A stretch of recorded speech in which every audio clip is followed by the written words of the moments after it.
สาธิตการติดตั้งเครื่องตรวจจับโลหะแบบเดินผ่านอัจฉริยะ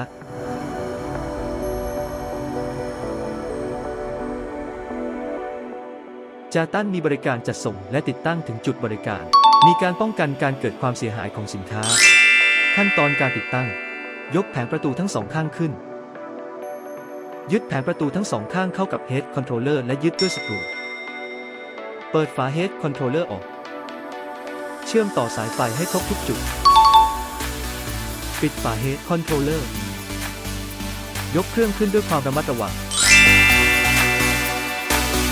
ตั้งค่าและสอนการใช้งานโดยช่างมืออาชีพของเรา